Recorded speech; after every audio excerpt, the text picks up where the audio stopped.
Hey, what is up, guys, and welcome to this episode of Mugscast. Today, we're reviewing Spider-Man Far From Home as we wrap up reviewing all of the live-action Spider-Man movies leading into No Way Home. Cheers.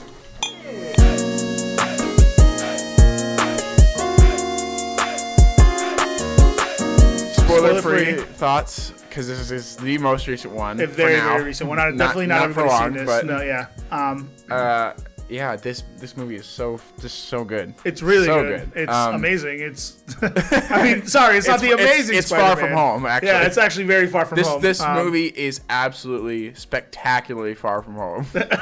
Yeah, so Anyway. definitely watch it. I mean, if you're going to go watch No Way Home, definitely watch it. Yeah, well, You definitely can't watch it. Here's a few things. Don't watch it without watching Homecoming, and don't watch it without having seen every single other Marvel movie. No, at least Endgame. Yeah. You have to see Endgame to see this movie. So, or it's going to spoil a bunch of shit for you, or you're just not going to know what the fuck's going on. yeah. Well, I don't think that's true because I think the way this movie. But it's such an No Way integral Home, plot point. What happens in Endgame I know, but is I so have a feeling integral to this. I have a feeling what happens in No Way Home.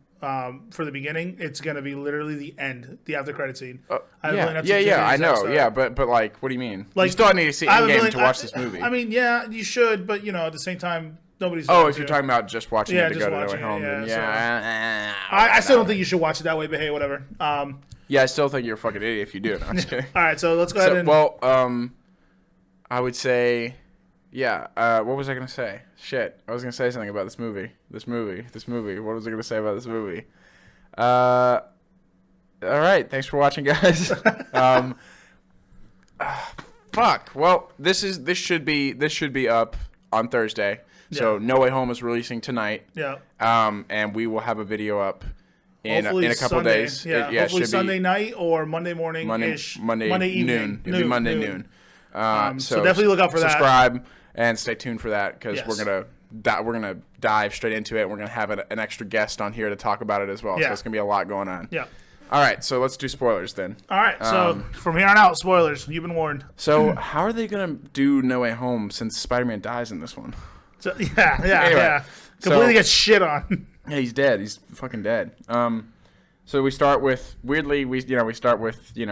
Fury and Hill. Yeah. Going to that, which was I can't remember for which movie, but it was a post-credit scene for Captain Marvel. It was a post-credit scene for something. Yeah, it was a post-credit scene for. It's not Captain Marvel. And Endgame didn't have any post-credit scenes. No, it did not. But it was. Oh, it was Captain Marvel. It was. It had to be. Yeah, it was Captain Marvel. Because Fury was like a part of that, so that would make sense. It's so funny. It sucks because we're jumping out of order from our MCU reviews. Yeah, we are. So we didn't get to watch we're literally at the end of the MCU before heading into the new phase. Which we've already done Shang-Chi, we've already done Eternals. We're not going to be doing those. No, we need to. Yeah. So. Actually, I'm curious. If anybody's watching this right now, let us know if you want us to go back and watch like Shang-Chi, like we do with these, and we go like in depth and take our notes and talk about some of the stuff. Let us know. Actually, I'm curious. Thing actually to say as well is, this is a very interesting episode of us discussing Far From Home so far. But I was going to say, I noticed the most listeners that we have are just that, listeners, like audio only.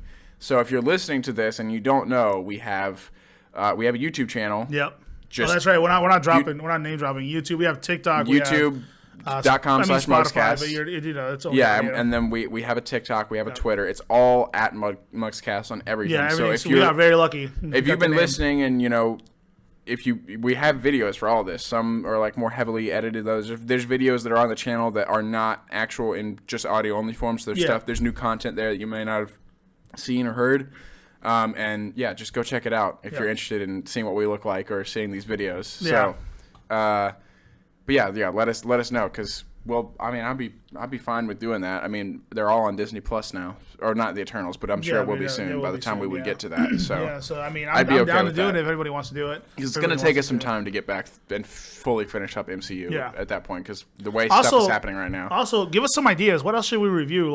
Christmas is coming up. Maybe we should review a couple Christmas movies. That's a great I already got it. I already know something to do immediately. So we'll do that. So all right. So Far From Home. And then Jake Gyllenhaal drops in, and he's like, "You shouldn't be here," or whatever, and then it just cuts. I feel like I don't know if I really like it as like the opening scene to the movie, but as the post-credit scene, it was like cool, but it just feels weird to open the movie with that. Yeah. I mean, I get it, but I don't know. Maybe put that. Maybe I don't know. I should have opened with Peter. I don't know where you put it otherwise. I do like the scene, but I don't know where you put it otherwise. It should have honestly opened with Peter having like a lighthearted moment, very like happy moment, and then cut to that. I feel like it should have. To be fair, I mean, Peter. it's very much like the last one, opened in the same way, opened on the villain, and then cuts to Peter. Yeah. So I guess it's kind of cohesive in that way. So, oh well, actually, yeah. Wait, we forgot about the actual opening of this movie is. And we did, yeah. I don't know. I forgot about that. Yeah, it's the Iron Man. Sorry, and also we're spoiling this movie, but to be clear, we're going to be spoiling Avengers Endgame as well. Yeah. So you don't watch this if you haven't watched. Well, let's not go over what happens. There's just an in memoriam video. We have to talk about it. It's such an integral part of this movie. We're going to talk about it in relation to his character. It's huge. Yeah. So spoilers for Avengers Endgame and possibly other movies, but this one in Endgame specifically. So if you haven't seen either of them, don't watch this. So yeah, it's such a risky way to open the movie, and a lot of people didn't like it from what I understand, but I thought it was funny. I love it. It's supposed to be the high schoolers that are doing it. No, but it was such a great, like, after seeing Endgame and then going into this, the last thing you expected to see. So I was just like, laughing my ass off. I was like, this is amazing. Yeah. Like, so I don't know. It's great because they do that. The very, very, very cheesy in memoriam video. Yeah. And it has the shittiest, blurriest picture of Vision. Yeah. Oh my god, it's amazing. Yeah. It's like a screenshot from like a phone video. Yeah. That they took. And then it's like lost. What is it that she says? It's like lost but never forgotten. Yeah. Gone but never forgotten. Yeah, gone but never forgotten. It's just like and then she's like, it's been it's been a crazy year this year, and the guy's like, yeah, shit's crazy, dude. Yeah, and she's like, can't say that. And he's like, it's last day of school. It's like, shit's fucking crazy. Are you kidding me? Like, when people got snapped out of existence. So here's a crazy thing that I actually hate and like. So they did try to explain to us the blip of everybody coming back, right? But like, I don't know. It's weird, right? Like, it's a question that I've seen everywhere. And we don't really have the answer to it. It's like, what if you were flying? It's a pretty simple answer. It's if you were in, at least in my mind, the way I think about it is pretty obvious. Like, he snapped everyone back, and if they would be in danger, they wouldn't be. If they're, spawning back in a high school gym where they, like, bump into a couple of people, that's not life-threatening, so they would show back up there. I get that. If you were flying in a plane, you'd probably reappear on the ground. I would hope that, because he wouldn't think like, oh, yeah, put everybody back. Oh, Iron Man didn't do it. Iron Man didn't bring everybody back. Yeah, he did. No, he didn't. Hulk brought everybody back. Yeah, but didn't he? No, he snapped to kill Thanos' army. Remember? He literally sacrificed himself to kill Thanos' army. Did that work, though? Yeah, Hulk's worked. Yeah, because because Hawkeye got a call from his wife. Even better, because Hulk would be even smarter to think that way then. Yeah, I mean, I would hope so, but... They wouldn't just go in and do that without thinking about it first. You know what I mean? I get that, but at the same time, right, if you think like, oh, blip him back without putting him in danger, it's like you're coming back to your old house that probably was sold. Some people might shoot you. Like, you know what I'm saying? Like, there's no really way to put something in danger. Yeah, but it's magic crystals. That's the whole point. It would put you back wherever you wouldn't be in danger. I mean, May literally came back in her apartment. Huh? May literally came back. I keep saying spawned because she says it in the movie. She says, yeah, when I blipped back, I blipped in my apartment. It wasn't even mine anymore. The guy thought I was, like, the mistress. Like, she says it. Like, yeah. Oh, yeah, she's on stage. Yeah. But yeah, I mean, it's just all like situational. It's like God. He's like, oh, you would spawn in here, but this guy wouldn't actually try to kill you. So yeah. Well, I mean, you're spawning back. Yeah, you're spawning back. But anyway, yeah. I don't. It doesn't really. Welcome to the gulag. They're also everybody won their gulag fight. Yeah, basically, or Hulk won it all for them. Well, yeah. They're basically just playing it for a joke anyway. So it's like this isn't like they're not like trying to seriously sit down and do like an hour-long documentary explaining why. But there's something else that I saw that I was like, oh, that bugs me a little bit. I can't remember what it is, but it's whatever. Yes, well, they explain they use the blip to explain like why they're still in high school, even though it's been 5 years. Yeah. I like how Betty was like. And even though some of us were already halfway through the year and did our exams. It's bullshit. Yeah, she's like, we have to redo the whole year because the school said so. Like, dude, fuck that. And then we just, there's a lot of leaps from the last movie to this. There is. Like, they all got dusted, so no time has passed for them. But other people... he's immediately like, he's just like, I'm gonna try and kiss MJ. I like her now. Okay, like, so I get what you're that's a saying. plot point. I don't really mind it. Like it's nice to just get that out of the way. Well, but been some time. Just, they didn't really. Yeah, but they've been gone. Yeah. But I mean, it has been a little bit of time, but like. Well, Homecoming. It hasn't been that long.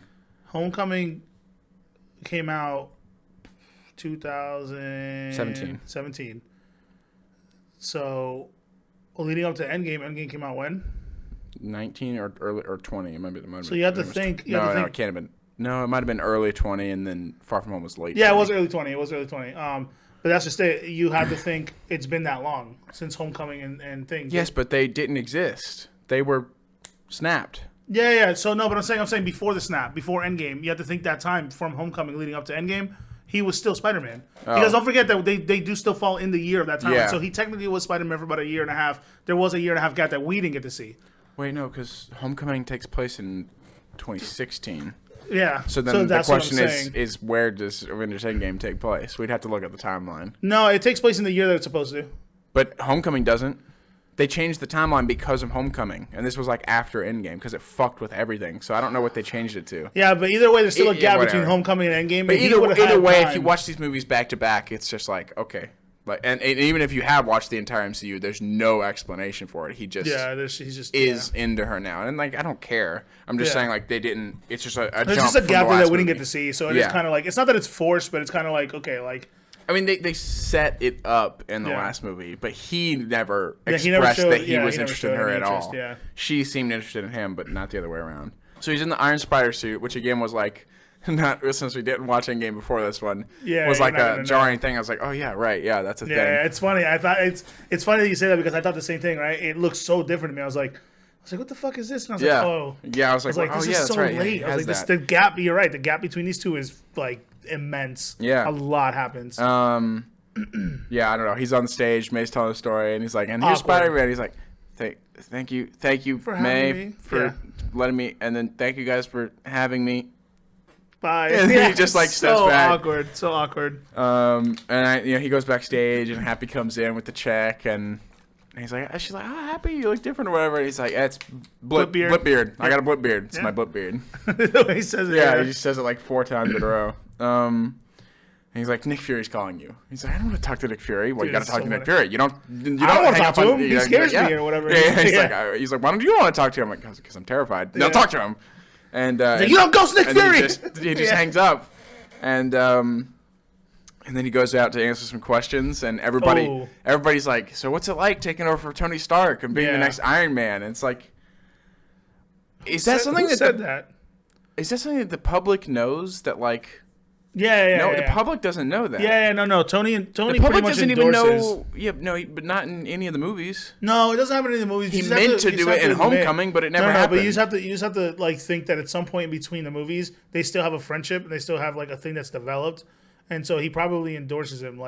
He probably openly speaks about how great of a hero he is. Because you would think Tony being the Avengers leader, one of them, people would ask him like, oh, what about that Spider-Man, blah, blah, blah. He'd be like, oh, yeah, he's a great hero. He's like my underling. And Tony would 100% brag about him. Yeah. He would. Yeah. So you'd have to think at some point there was some interview that Tony was just like, maybe. Oh, yeah, like I taught him everything he knows. Okay. Like, that's exactly what Tony would do, though. So, and then he's back in his apartment getting ready to like pack or whatever. And you see the fucking suit in like the case where it's like broken into particles, like floating around. It's like, Jesus, this is so much coming straight from Homecoming. It's like now we're into all this space technology, crazy shit.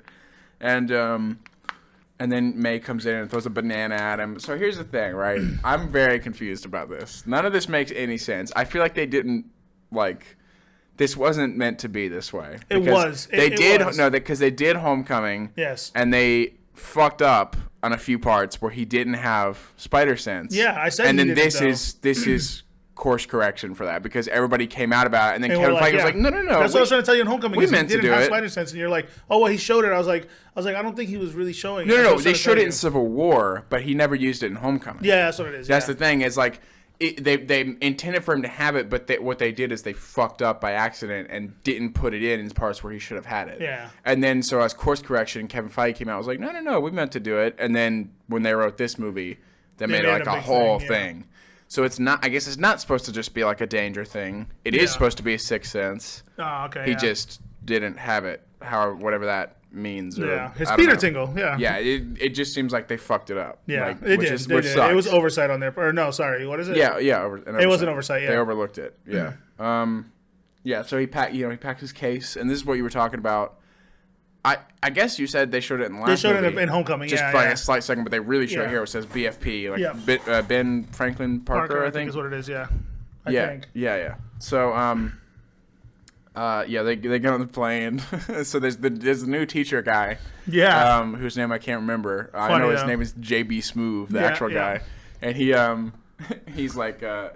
Mr. Harrington's like, you want first shift or second shift? He's like, how about third shift? So I'm taking an Ambien. He's like, I'm out. And it's funny because like immediately Yeah, like Bro, 5 seconds later, it yeah. cuts back to him, and he's completely dead, gone. just completely zonked the fuck out. Yeah. Oh, but wait, I like how Flash is like, hey Parker, yeah, this is a plane. Yeah, like, yeah, dude. we've been here, right? And he's like, what is it? MJ is like, MJ's like, oh, he got blipped. He's not actually 21. He's 16. Like, what the fuck? Yeah, it's so good. I actually like Flash a lot in this movie, by the way. Yeah, I yeah, do. he's He's awesome. fucking funny as shit, dude. Dude, I don't know. I wrote this down. I'm pretty sure what happens is MJ says something, like says some joke, and then Brad walks past. And he's like, classic MJ. You're Yeah. like, who the fuck is this guy? Yeah, yeah. What are you talking about? Like, immediately. And then, he has this whole plan to go sit next to her, and the whole thing gets completely so fucked up. fucking funny though. It's He's like Ned dropped the bomb so hard, dude. He was like, No, he did a great job. He It's tried, just Mr. he tried, Harrington yeah. went, overheard it and fucked everything it's up. so If funny. if Mr. Harrington hadn't heard, they Yeah. would have gotten it, I think. but it was so funny because he was like, yeah. Peter has a perfume allergy. No, Yeah. those are pretty severe. No, that's I've seen serious. people I've break been out. there. Oh yeah. No, we're not. Come on, Peter. Let's get you out of there. Let's get you out of there. Oh, and then Mr. Harrington sits with Peter. He's like, did I tell you that my wife pretended to blip out? Yeah. She was gone. Yeah, we had a funeral and everything, and like a fake funeral. He's like, actually, well, I mean, the funeral was real. We just thought she was dead. Turns Yeah. out she was like, he's like having sex with some like hiking teacher or Yeah, something. yeah, I can't remember what he dude. says. That is like That was rough. I fucking died in the theater when I saw that. I remember that's still I think my favorite joke of this whole movie. There's also Ned sits down next to Betty. Yep. And he's like, "So you ever played any PC games?" Yeah, and she's like, "No, Yeah. no." And he's just like, "Okay." And he's talking about playing something about goblins. I think is in the name. I can't remember exactly what it is. Or is it? Why did I write Heart of Iron? Is that what it's called? Maybe. Maybe, I have no idea. Maybe No, that's- that's the movie. That is the movie. Oh yeah, the That's Iron Man documentary, story. Iron Man, Yeah. Where he sees I was it gonna on talk there. about that too. Yep. Yep. I really wanted to pause and see the rest, but I was just like, I was like, fuck, I'm not going back because the shit was gonna be all messy. But there was other movies on Other there. documentaries and stuff. Yeah. I think there's one about Hulk. I'm pretty sure. Yeah, but it's funny because he literally, no matter what he's trying to get away from, he just constantly reminded of Iron Man. Yeah. And that affects him like heavily. Everywhere. Well, I have a note in a minute about it. So they get off the plane and you get Ned and Betty immediately in a committed relationship, Yep. and he's like, "What are you talking about? We're gonna be bachelors in Paris." And he's like, "Those were the words of a boy." Yeah. And I've matured. That boy has matured into a man. It's so good. And, Actually, Ned is amazing in this movie. Yeah, he's he's so fucking fucking lovable as shit.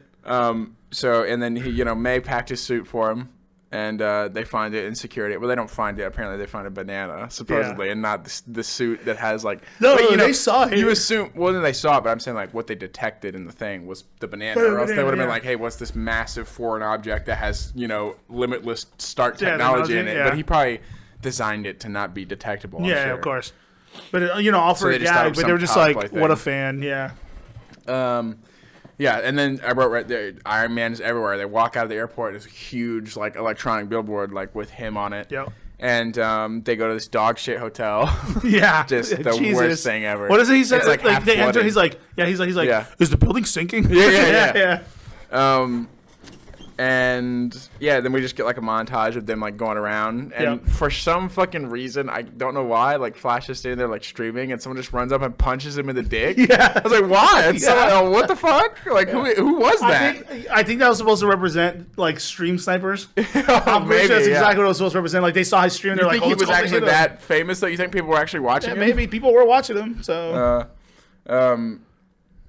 Yeah, and at this point in the movie, I was like, oh my god. It got to the point where I think he was talking to her right after he bought the necklace, and I like it clicked with me. I was like, oh my god, wait, I'm watching like a Spider-Man movie. I was like, oh yeah, the action is about to come up. I got so wrapped up in like the high school shit. I was like, wait, yeah, we're about to like actually do some Spider-Man. It's funny stuff. because it does take a little bit for the Spider-Man stuff to pop up, but like, it's engaging. It feels like it takes a little bit, but it's only like 20 minutes. 20 minutes, yeah. I went back at it and like this movie is like really well paced. Yeah, it is. It's very engaging and it keeps your attention. Like even when it's not Spider-Man related, it keeps your attention very nicely. Yeah, it's surprising how little time it took to get to this point, because it feels like when I was watching it, I don't know why, I felt like it'd been forever. Yeah. But then it's like it only been 20 minutes and now we're getting the first action scene.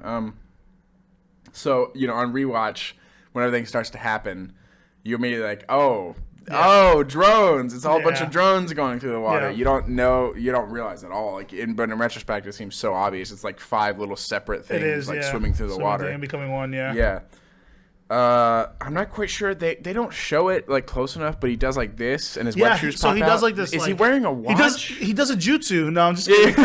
What is he? Where did it come from though? Is he wearing a watch? You know how Tony does that? You don't remember then Tony? Yeah, but is he wearing a watch? Yes, I wasn't paying attention. He's wearing like it looks like a wrist, like a little wrist thing right here. It's on a watch, yeah. So he clicks it and it like the nanobots. I hadn't been paying attention previously if he was wearing anything on his wrist. So when he does it, it looks like there's nothing on either wrist, and then he does this, and then they appear. I was like, wait, what? Yeah, I think he has like a nano. But yeah, it's probably a thing. But yeah, it's the web shooters, and it's cool as shit, honestly. So, and then he saves that building from collapsing, like, super smooth. Yeah. Such a cool, like, he's swinging around and just webbing it up, like, super fucking easily. Scene's kind of underrated because it gets overshadowed by Mysterio. Yeah. And he also does, when we were talking about the last movie, like, people, I guess, sometimes debate who's the strongest Spider-Man. There's no debate. It's him. He's holding up a clock tower in this one, holding up a building in the last one. Dude, it's like casually catching a bus. What was the to other be thing fair, if you all want to get real, they technically all have the same strength. It's just it's showcased here a lot more. Well, I don't know. I mean, yeah, I guess so. It just depends on whether or not they want them to not have. Like it could be more interesting to have maybe Toby's character say like, oh, he's not actually that strong. Like, it just depends on how they want him to be. Give him different from different universes. That would be cool. Yeah. And I'll tell you right now, another thing they show you is like his agility is ridiculous in this movie too. Mm-hmm. It's amazing. So yeah, Mysterio's design is fucking amazing. Yes, sir.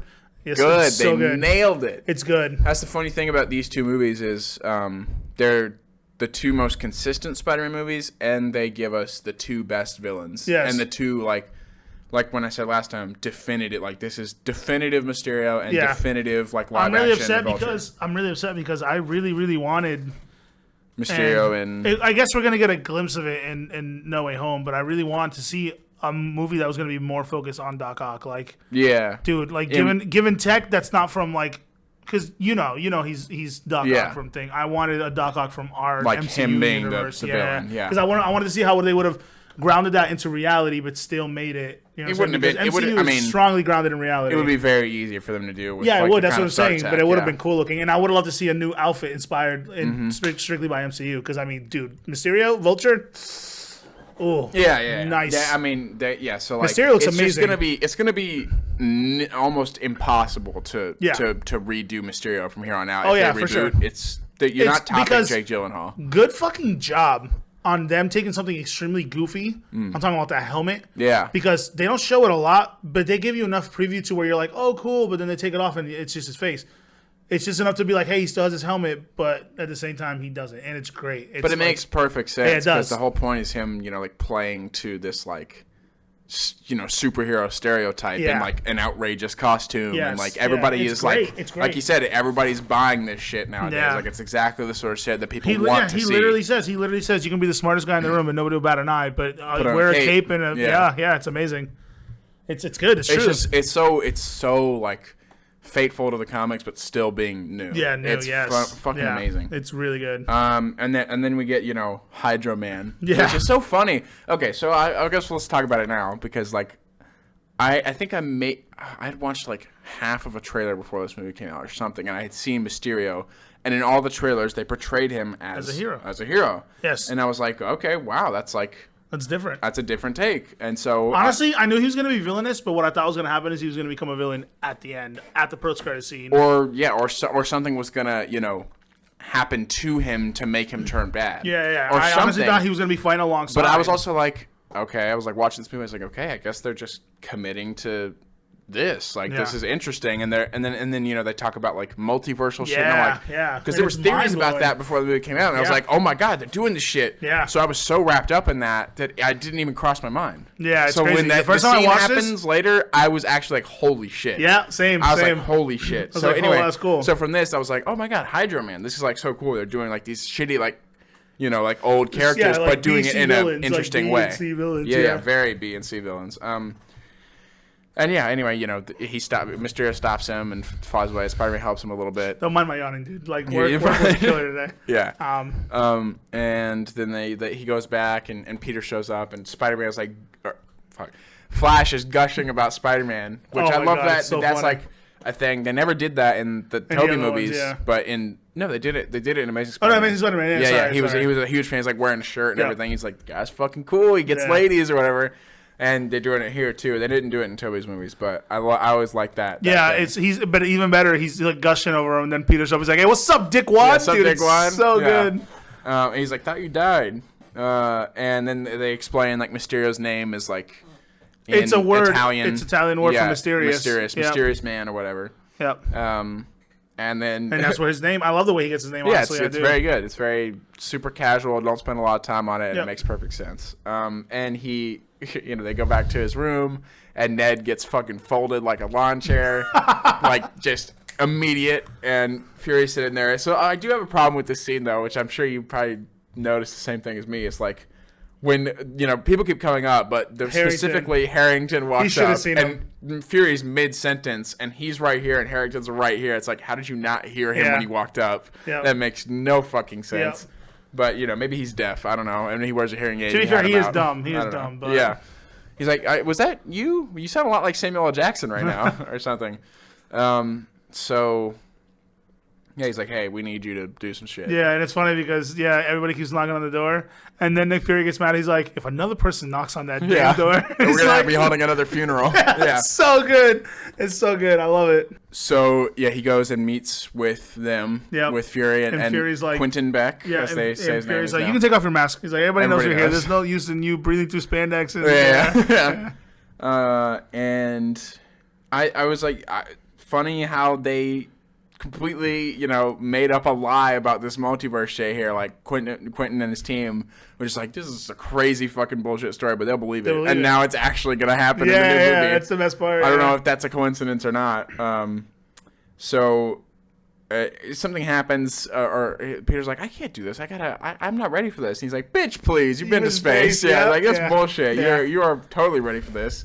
And they talk about Thor's like off-world. He's like, can you get anybody else? Like Thor's off-world. He's like, what about Captain Marvel? And don't invoke her. What is it? Yeah. On rewatch, you're like, oh, that's why he said don't invoke her name. That's so weird for like Nick Fury to say that, but it's not Nick Fury, so it's, it makes sense. So I wrote. Okay, so he gives him the glasses, or somebody gives him the glasses. Whoever gives him the glasses. No, he gives it to him on the way in there. Yeah. And he opens them on the bus or whatever. Yeah. And I wrote, you know, the thing says to the next Tony Stark. Yes. And I wrote next Tony Stark, but it autocorrected to next Tiny Steak. I didn't notice that until now. I was like typing it, trying to watch the movie. Hey, can I get a tiny steak? To the next Tiny Steak. That's funny. And you know, he's like. He puts the glasses on. It's like Edith. Yeah, and he's like even in death. Yeah. Even dead, I'm the hero. Yeah, it's amazing. Which is fantastic. That's so Tony, dude. It's great. And so then you know he starts to learn about that, and they stop to bathroom break or whatever. Yeah. And he goes in, and she's like, "I made you a new suit." Yeah. And it's so like Spider-Man wouldn't be seen in these like other countries. It's that night monkey. Yeah. And she's like, take off your clothes. And he's like, what? And he's like, take off your clothes now. He's like, this is awkward. No. And he starts to do it, and then Brad walks in, and like a fucking like absolute weirdo. like sex criminal takes a picture of him, like just the weirdest shit ever. Dude. He's just I know he's like, hey, what's up, Peter? Click. I know he's like, yeah, I'm gonna use this as blackmail to like still get MJ to stop liking you, but like, still weird. You're like actually out of your mind. Like, what the fuck? Like, they've never even talked before. And he's like, you know what? I'm gonna blackmail you and make sure that I can have sex with Zendaya. And yeah. So so they get back on the bus, and this scene doesn't need to be in this movie. I agree. I don't like this scene. I like this scene. I like what happened. I like the comedy of this scene, but I don't. This is so unnecessary. I agree, because honestly, they can cut this whole part of the movie, and you wouldn't even know, except for Nick Fury's line later, where he's like, "You almost killed the student." Like, I guess, to set up the fact that Edith can call in drones, and that's why Quentin wants it. But you don't need that. You could have done it better. You could just get the glasses and say, "Hey, call in the drones," and then you see him calling drones. Like, it's not hard to imagine that Tony would set up a thing to spawn drones. Like, you don't need this to set it up. Fucking I just love the way he knocks Flash the absolute fuck out. Yeah. He's just like, no, and he's like lightly taps him and he goes, he just like folds so quick. And the meme where you hit somebody and it does like the slam sound, just like no, and then just like that's literally it's literally what happened. And yeah, it's also just like too ridiculous that he doesn't get caught. It's like too much. It's even though he made them all look one way, they didn't all look one way, and then he they didn't hear it. Yeah, I agree with that. That's why the scene's a little meh. It shouldn't have been that. I think flat out, this is the weakest scene in the movie. This is the weakest scene in both of the movies. Yeah. It's like it's actually. I'm capable. I'm going to say this. It's actually one of the weakest scenes in all of the Spider-Man movies. Oh yeah. It's weak as fuck. It's really weird. bad. Yeah, it's just weird. Even though there is like some fun kind of like funny stuff in there, it's just like, and the CGI is a little, not the CGI. No, the CGI. No, you're right. It is green. Yeah. The green screen. It is green screen. You're right, but yeah, there's something about it that's off. It's like it was like either a reshoot or like a last minute thing they decided to do. Yeah, I swear that's what it feels like. So so he, what the fuck happens? He goes and meets up with him again. Yeah. No, not yet. They go to the new hotel. Yeah, right? And they talk. Because he has the earpiece now. Yeah. Doesn't he? No, he doesn't have the earpiece yet. What happens? He goes and meets them again. Yeah, he does, because I have right here.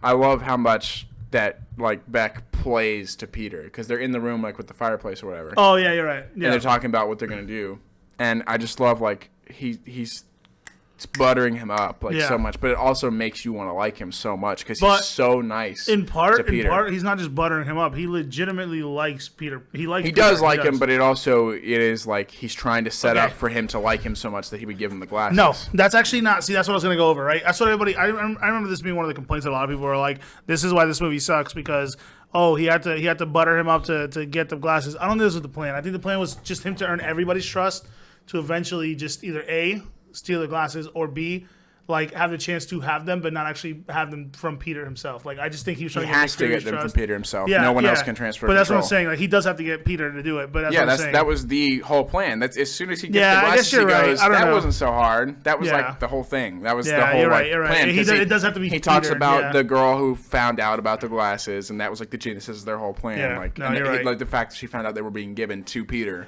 So the whole plan was to get to Peter. I just wish they would have done a little bit more in depth with it, but whatever. It's just weird. Like, how did you find that out? You don't think Tony would keep that shit as secret as possible?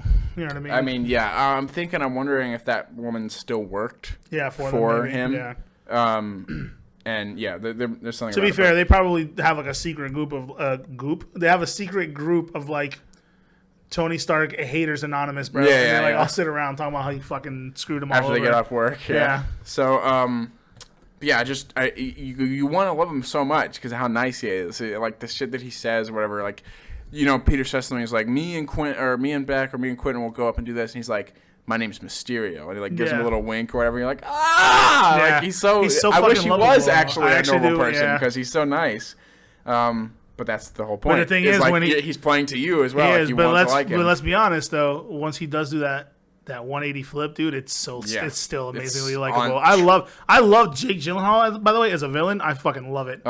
I love it. He does amazing. Have you ever seen Nightcrawler? I have, actually. Oh, yeah. That's why I said I like him as a villain. That's exactly why I said I like him as a villain. Beck, Quentin, they're on the rooftop talking, and this is like the first slightest hint that you don't think about. Hold on. So we actually didn't discuss the scene like at all because we said we hated it. But what happens in that scene on the bus is Peter accidentally calls a hit on Brad, showcasing that he has control of these drones. Yeah. We didn't even talk about the drones, dude. We literally just mentioned drones. We didn't talk about what happened. Well, yeah. And then so he ends up saving them last second in the most ridiculous way. But yes, these glasses are important because it controls like basically a whole army of drones. Like it's like a It's just like I'm sorry. That's integral to later. But we didn't even go over it. We're just like this scene kind of sucks. Shit on it and then just moved on. So he's on the rooftop talking to Peter, and again, love that like the back and forth they have. But he drops here. He's like, at the very end of the conversation, he says, "Excuse me, let's go do this, and then afterwards you can do something and get rid of Brad." But he says Brad's name, and that name was never mentioned. And it's like, but no one, like I didn't catch it the first time. It's so casual, and you don't think about it. But like on second watch, you're like, oh, yeah, because he even slipped when they up were a little talking, bit there. even when they were talking on the rooftop about, I just want a normal life. That's what I'm talking about. Yeah, that's what I'm saying. Yeah. Oh yeah. Wait. That's when he. You're right. He drops his name. He never says Brad. Yeah. Sorry, I thought there was like another. Well, no. Yeah, because Nick Fury is like you almost killed one of your classmates, but he doesn't say you almost killed Brad or something. And then they go up to the rooftop, and he's like, you can, beat out Brad for MJ later or whatever, something like that. And he drops his name, and Peter doesn't notice, and like, it's just interesting. Basically, they get set up like for the opera house. Because he wants. Yeah, he says we need to get our friends away from the. Well, yeah, and so they give him tickets, and he's like, they just gave us free tickets. Yeah, and everybody's like, fuck the opera house. Yeah, everybody's like, what happened to this? What is it? They were gonna go to the festival. Yeah, they're like, but what about the festival? They're like, this is an upgrade. They're like, this is like. Ned notices Peter like winking to him. He's like, I think it would be culturally enriching for all of us. Yeah, and Mr. Haney's like, thank you. Yes, it will. And I noticed just like kind of like a background thing. The focus is on Harrington, but right after Ned says it'll be culturally enriching, you can see Betty sitting next to him, and she turns and looks to him, and she's like, "What the fuck?" Like she mouths words to him. She's like, "What are you talking about?" Yeah. So. Him and MJ are like very, very cute together, but also. The leap from them liking each other from the first one, but also she is completely different from the first one. Like she's not this like in the background, not talking. No, but I think that's like on purpose. Rough. She's like a little bit like rough in the first one. Now she's like all like she's very talking a lot. Like, but I think that's on purpose because she's very in the foreground. I think that's on purpose because when you like really, really like somebody and you kind of like don't want to, you want to think you're being subtle, but you're not. You're gonna have like this confidence. You're gonna have like this way of acting where it's. But she also just like she looks like very different. Like, the way she's styled and everything. It is. But it's on purpose. Like, even, she's trying to get his attention. Well, before all that goes down, like just everything about her look is different. Like immediately, like right off the bat at the top of the movie. But it's because you got to remember, some time has passed. So what we're meant to assume is that they've gotten to know each other and have developed a friendship. That's what we're supposed to believe in the gap between Endgames and this. It's been how long? How long has it been? We don't know. Hey, Alexa. There's no way to know. Hold on. How long was the time between Endgame and Spider-Man Far From Home? She's not gonna. She's gonna tell you 2 years between the movies. Yeah, she's dumb as fuck. Anyways, so there is a time gap. I want to say they actually mention it. But I know that there is. Go ahead and continue with your notes, and I'll come back to this. He they agree to sit together, but then he immediately has to leave, and Brad like slips into the seat next to her, and like all the lights go red, and Peter was like about to go rock Brad shit. He was like ugh, he's like about to go, and then they call him back. Like that was like a fucking symbiote moment where he like like he had the black suit, he was about to go fucking rip his head off. Like he looked pissed. Yeah. Like to a dangerous degree. And he puts on the new suit, which is also very cool. Yes. Surprisingly enough, yeah. And he goes up, and this is just a little weird. It's like a little bit too sexual from what he says. Oh, it's a big difference. 8 months. Oh, that's less than I thought it would be. No, it's actually more than I thought it would be. I honestly was thinking 4 months or tops. But no, it's been almost a year since the end of Endgame into Far From Home. That's plenty of time for him and MJ to get to know each other, for sure. Yeah. So but then he's up there and he says, it's a little tight around the web shooter. Yeah. Like, What the fuck? Yeah. What are you talking about? Peter, like, what the shit? That's so disgusting to say. Yeah. It's like, whoa. It's a little much, yeah. Yeah. My man out here webbing people up. Yeah. And then, Ned and Betty also like follow MJ. She goes after him as well because they think she's going to the festival. Yeah. And they get on the Ferris wheel, and they're up there, and they get stuck as the fight starts to go down. And Betty's like, "Why is Spider-Man here?" And he's like, "That's like they have their own local one. Knockoff Spider-Man from And Wish." she's like, "What's his name? Well, what is he called? Like, I want to call out to him." And he's like, Night Monkey. Yeah, she's like, "Night Monkey, please help us." Yeah. And later it like gets into the news, and they start calling him Night Monkey. It's like it all just like spirals out. And like halfway through the fight, he webs a drone. Yeah. And even still, watching this, I didn't even catch it. I must have like looked away for a split second and missed this or something. Like the first time I saw this movie, because then all I noticed was like that a piece flies at MJ, and I was like, "What the fuck just happened?" Yeah. I didn't even realize. So I didn't even think to be suspicious. Still, like I was still. So like, obviously I knew he hit something. I just didn't know what the hell he hit. I didn't know what the you're not fuck supposed was to be. going on. You're not supposed to know. Yeah. And the fight ends. He pretends to sacrifice himself, but he survives. Yeah. And then it's done so over the top too, in like a theater dramatic. It's the whole sense. point. Yeah, it is. Playing But to it's everyone. so believable. It's like Jesus. exactly the sort of thing that would happen. He's literally like, if something happens, remember me. Or it's so meta because he's playing to the people in the universe, like he's playing to fooling us. them, but it's also so to us because it's exactly the sort of thing that we're used to seeing. So we're like, oh my god, he's sacrificing himself and all this shit. It's like so fourth wall breaking almost. And so Peter saves Ned and Betty, and they're up there, and she's like, "I would totally kiss you right now, but I threw up in the back of my mouth." And Ned is so down bad. He's like, "I have a mint somewhere." Yeah. He's like freaking out. He's like, "Please, please, please." And what happens? So they go to the bar. He's like, "Let's get a drink or whatever," because Fury like shits on him. He's like, "I need you. You got to pick." Spider-Man or being a high school student or whatever. By the way, this is like the first time we actually see him in this like dilemma where he has where he really wants to be normal or yeah. Well, I mean, it happened in the last movie where he's like, I could show up at this party or I have to go do this. Yeah, but it's not. Or I could go night swimming with Liz, or I have to go do this. And he always chooses. It's just that he's not torn. He always chooses. Yeah, because he doesn't feel like he has exactly a life yet. Here's where he legit feels like he's got a life. Well, I think this is where he's liking his life more. No, he has the opportunity at a life, which is like something he jumps at. Like he wants to do it so badly, but he already has like gone through this arc, I guess, of responsibility comes first. But like in this movie, I guess he's seeing like he's not the only one. Like he can, he doesn't even have to exist, and a lot of people could still take care of all this shit. You know what I mean? So he's like, I just want to be fucking normal for once. And yeah, this scene in the bar is so good. The way he's playing to him again, and just like everything, he's just like, "What do you want?" He's like just playing him and playing, and all like upping his emotions. And and he says something like. He says something about giving him the glasses, and he's like, "How many lemonades have you had? Are you thinking straight or whatever?" And he says like maybe Tony, like his like thought process makes perfect sense. He's maybe Tony wanted me to pick who to give him to. Like he would trust me because he's like, why the fuck would Tony give me these glasses? A 16-year-old kid who was fucked up plenty of times in the past, like Homecoming, case in point, like. He thought he fucked up majorly there. Yeah. And it makes sense. Like, yeah, it seems weird.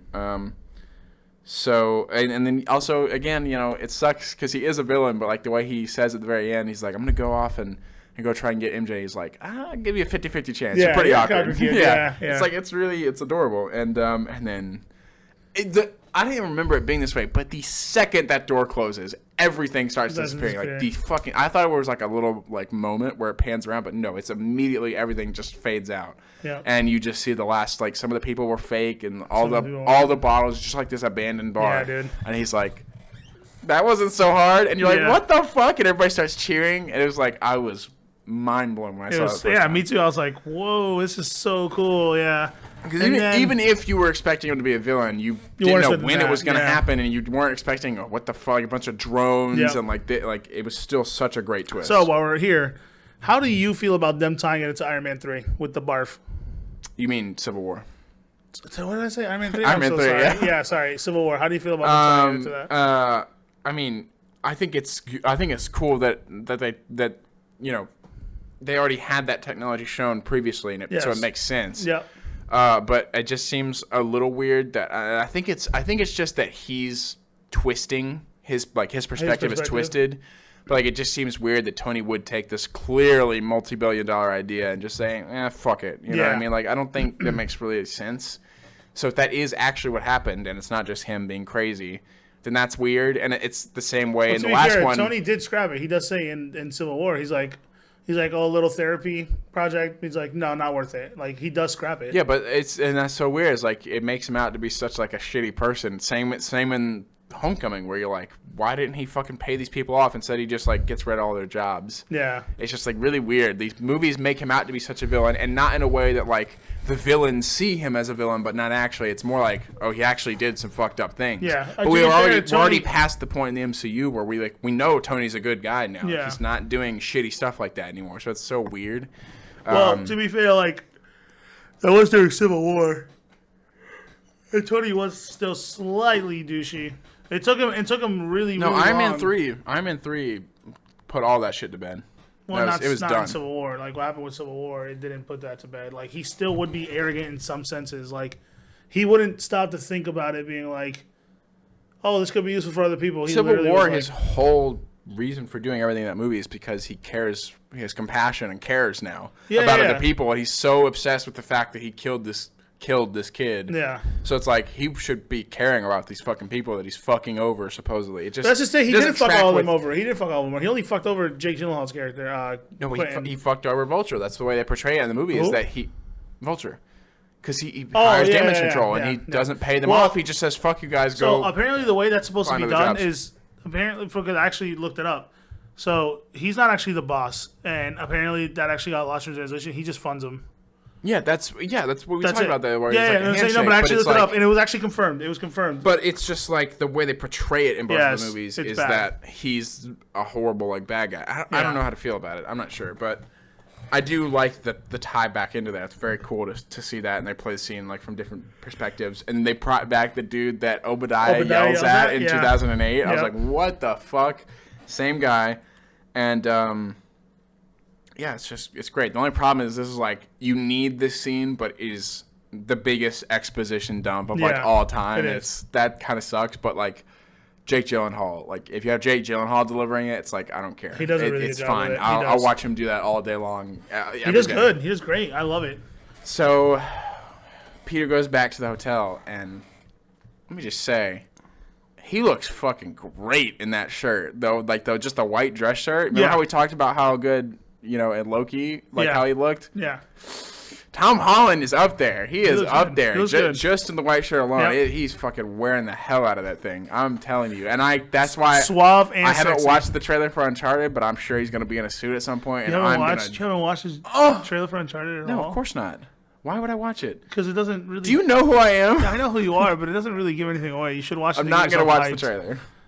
Okay. I already found out one scene that they showed in the trailer, and that's already a massive spoiler for me. I don't want to know that that's in the movie, the plane scene. I don't want to know that's in the movie and they show it. Like, what the fuck? Like, why would I want to know that? I would want to experience that for the first time. You know what I mean?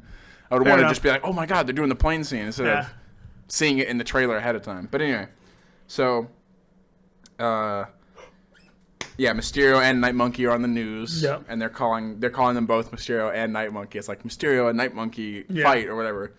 And so he goes out with MJ, and he starts like, pull out the necklace where he's like, she's like, Spider-Man. You're Spider-Man. You're definitely Spider-Man. He's like, what? No, that's not what I was gonna say at all. And funny because in that he's like, wait. He's like, have you been watching me because you thought I was Spider-Man? And she's like, yeah, what else would I watch you? Yeah, like, you're a fucking nerd. yeah, like, damn, that's brutal. Yeah. Way to friend zone him before you guys even had a chance. And then they find the piece of the drone goes off, and he's like, I am Spider-Man, and I fucked up. We gotta go. And she's like, what? Are you really? I was only like 67% sure. Really? And he's like, yes, we have to go. And I love that, it cuts straight to Mysterio and them testing the shit, and you realize, like, at first I was like, why the fuck is it projecting the Cyclone monster and not that? But it's because they were testing it at the same time this was going on, and it was like projecting to that. So that was like a nice little detail. Yeah. And he talks about in this scene, he's like, if I'm going to do this, I need to save the world from an Avengers level threat, which is so funny because that's like a meme now. Like, even back then, that was like a meme that like Avengers level threat was like a thing. Now that's an Avengers level threat. Yeah, that's the exactly. one that becomes a meme, And then he actually says it in this movie, which is funny. And this is where they showcase that he's like truly insane because they say one thing or like he talks about fucking up the piece and he's like he just points the drones at everyone in the room, not even just the guy who fucked up. He's just like everybody. Do you want to fucking die or whatever? Like he's like no shred of evidence. Like And he's like, and now when I kill Peter Parker, just know it's in your blood is on his hands, or his blood is on your hands. Yeah. What the fuck? What the fuck? Yeah, I got that so backwards. Your blood is on his hands. Like No, wait, what? No, I said on purpose. I reversed it on purpose. His blood is on your hands. Yeah, because he does actually like Peter. Yeah. And I like so we go back to. I'm sorry. I'm just going back to it. Like the way he delivers, like the way he goes from like trying to speak calmly to like being like, hey, on your head, like bro, it's just Jake so Gyllenhaal, good. I believe. Yeah, Jake Gyllenhaal is my favorite actor. Andrew Garfield is either equal with him or close second. That they're my like two favorite actors. Like he's good. He's really Jake good. Gyllenhaal is like one of, if not the best actor like ever. Every movie he's ever been in has been like fucking ridiculously good, and it's all like his performance. Yeah. So, and it's funny, they got like Michael Keaton, and then they get Jake Gyllenhaal. Like they're casting the shit out of these villains, like the highest possible people they can get. So there's been no hints and no anything at all for No Way Home for this, but I kind of low key hope that we get Vulture or Mysterio or some sort of villain because we have representation for Toby's villains. We have representation for Garfield's villains, but we don't have any representation for for Holland's. So I'm hoping we low key get like we'll talk even if we get like they never caught the Tinker. Yeah. Even if we get like the Tinker in there, that'd be great. And the guy here who was building the drones for him. Yeah, that's what I'm saying. I would love to see. I would love to see some of these guys come back. We'll talk about it at the end, but I have something to say about that. Exactly what you're talking about. So they go back to the hotel, and he's got to change in the suit. Yeah. And it's just like a small thing. It's nothing crazy, but it's just really nice. From the moment they walk into the hotel room to when he finishes like changing and Ned walks in, it's all in one take. And like it's like rotating around her, and he's changing behind her. It's just really nice. And it's actually and it's shot so well that you don't even stop to think about it. It took me a second to realize, like, oh my god, this is still going. Yeah. And Ned comes in, and he's like, oh, that's a costume that looks great that you got from the store or whatever. And she's like, I told her. Yeah, she's like, well, I figured it out. Tell me I figured it out. Yeah. He's like, oh, like, it's so good. And then Peter leaves. It comes back to Ned, and he's like, so too. Or something else. He says some joke or whatever, but he's like, oh, so too, huh? I mean, he goes like, I knew first, but it's not a competition. I was there first. So he goes and meets up with Fury. Yeah. Fury. And they're driving and whatever. They go to the place, and he's like, wait till we're secure. And they go into this huge, like, fucking, what you would think is like a new S.H.I.E.L.D. building. This fucking scene is phenomenal, dude. Crazy. They get you every time. Good. Every time. That's what's so crazy. It's every single time you think you know what's going on. And they just pull the rug out from under you. I don't care what anybody says. There's a lot of people who are like, oh, Mysterio's so stupid. He's so dumb. It's a movie magic, blah, blah, blah. Yeah, it's not that. I mean, that's fine if you say that about the comics, but this one is so grounded in the universe that it makes perfect fucking sense. Amazing sense. I fucking love every second of it. I fucking ate this bitch up. Before I watched this movie, I was skinny. I ate it up so much. Yeah, no, it's really good. It's amazing. There, and he's like, the thing is his spider sense goes off, and he's like, it's Beck. He's here. Yeah. And then it's so like smart the way he plays him because he makes Hill disappear, but he leaves the Fury there. Yes. And so you're like, oh, Fury. But then when you really think about it, and I even wrote a note about it because I forgot that the Fury was fake. And I wrote a note about it, like, if Fury was real, then why the fuck did he not know that this building wasn't a real S.H.I.E.L.D. building? Yeah, and then I was like, oh, okay. After like once I got back to it, I was like, okay, I forgot about that. So probably one of the greatest sequences and it's ever, like such a comic. There's so many like comic pages in this. Yep. It's fucking ridiculous, dude. Yep. It's a good way to get him. It's like the only time that he's like fighting and fully in the suit from the first movie. And it's because, it's projecting it onto him. Yep. Otherwise, he has no reason to put it on. So that's really cool. And you know, you get Iron Man zombie, which is cool. This is the first time we ever saw like a reference to zombies. Yeah. Marvel zombies in like in universe. And there's just so much cool shit. Like there's a point where it shows like a spider and it zooms in on it, and all the eyes of the spider are Mysterio's head. Yep. Our heads, because it's a bunch of him. And it's so trippy, dude. It's unbelievably it's super good. Trippy, yeah. And then there's a part where he's holding the MJ. He's like, I know that's fake, and then he drops. He's like, MJ, like. Oh, he's like, do you? Yeah, and he's like, because like you couldn't stop yourself. Yeah. Like, but instinct, dude, you can't the beating that Peter takes throughout this whole scene, and it's like, why are you hitting yourself? Why? He like swings at he swings at, I think it's hits a wall. No, a drone, and then he hits the wall, and then when he drops to chase MJ, he's falling for what he thinks is forever, and he literally like boom, hits the ground. Yeah, immediately. Pause that. Okay, no, we're good. He webs at Mysterio, and then he pulls a crane on himself. Dude, dude. Fucking amazing. Yeah. Every fucking bit of this is so good. And it's Mysterio planned. Like, he planned it all along. Like, the only issue with this movie is, like, the stuff that he has to do, like... It's so in-depth. It's like, how did you have time to design all of this? You can't just make all this happen on the fly. If they're going to say that it's, like, a program thing, you have to program this whole sequence out. Or way it is he could think about it. But it's Tony's technology. Yeah, that's what I'm saying. So I wouldn't be surprised if it's coming from his own mind. Matter. Like, you just say... He literally would just tell Edith to, like, do it, and boom, she can do it. So that's what I would assume. So, and then you know, the illusion breaks because he gets shot. Yeah. I'm going to be doing air quotes a lot for audio listeners. Air quotes a lot. When I talk like this, I'm doing air quotes in the video. I don't know how to use air quotes. Yeah. So he stops it and he gets shot, and then Fury walks up, and it should have been so obvious, but even when I was watching it the first time, I was like, oh, okay, what?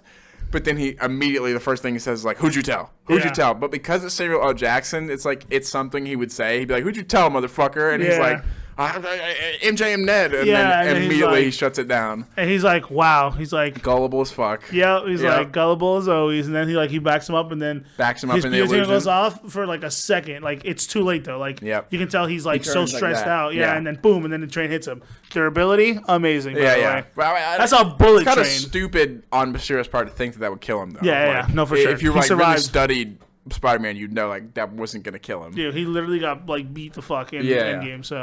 So, Jesus Christ. So he wakes up in the Netherlands, and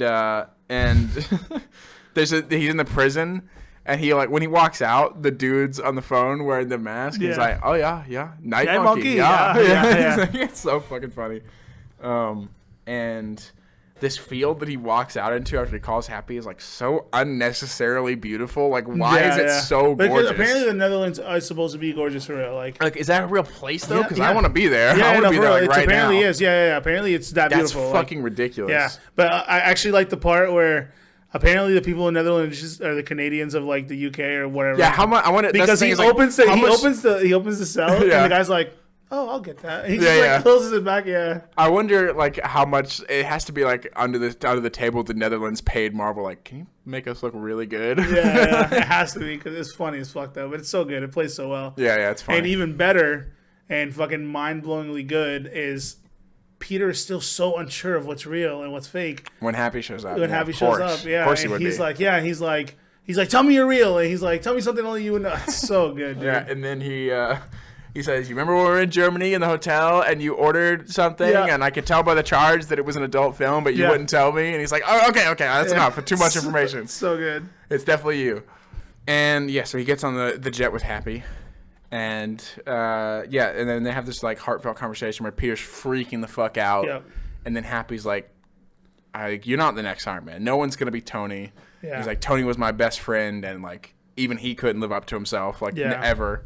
And then he's like, the one thing, he second-guessed himself constantly, but one thing he didn't second-guess was picking you. Yeah. And he's like, so what are you going to do about it? Dude, it's so good. It's like, a good pep talk. I'm going to do this or whatever. He's like, no, what are you actually, like, right now? What are you going to do? And he's like, I need a suit. And he gives him his phone. He's like, what's your password? He's like, password. He's like, what's your password? He's like, password. He's like, you're the head of security and your password's password. He's like, I'm not happy about it either. And so he goes on a Flasher stream, finds out where they are. Yeah. Nice way to call back to that. And then Tony's tinkering on the machine real quick. He's making his suit.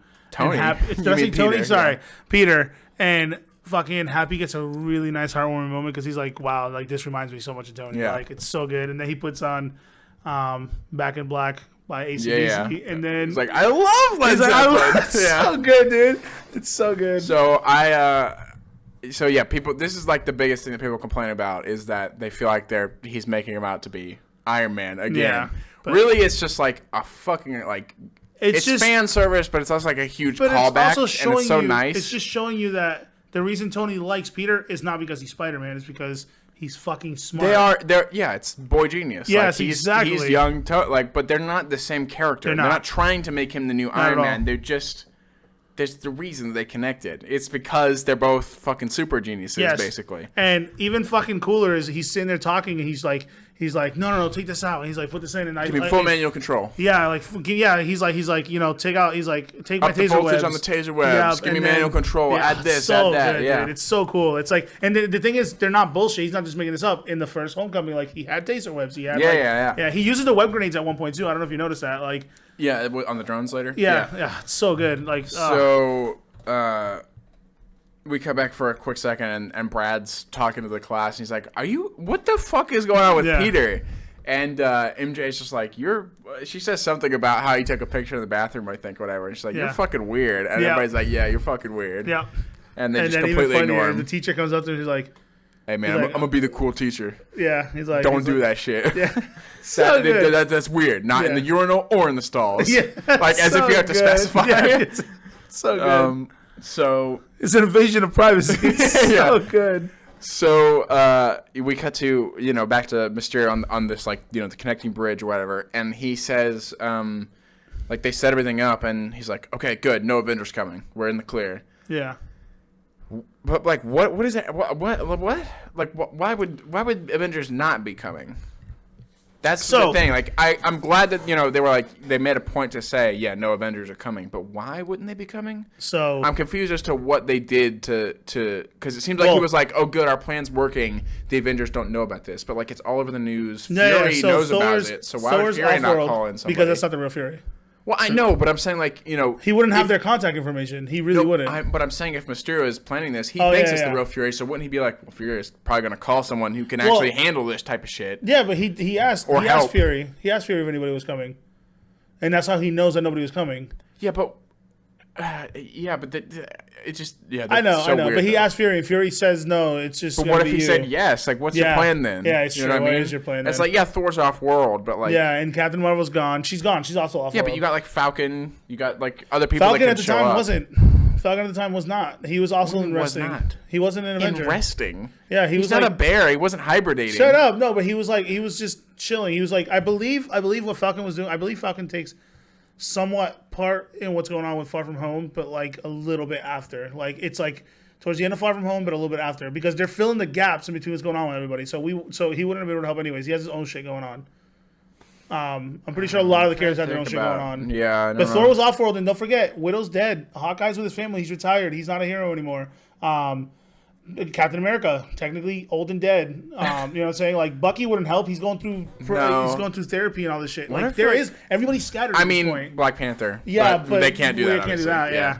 But, there's no. Yeah. Okay. Yeah. Well, so it makes semi sense. Our Avengers team isn't that big. Hulk injured as fuck, healing an injury. I don't really. I just. I like. Yeah. That's true. I just wish that they had gone a little bit more. I know you don't like spoilers. I know you don't like spoilers. Did you see the? I'm sorry. I'm just gonna take a dip from the movie for a second. Did you see the poster for Thor?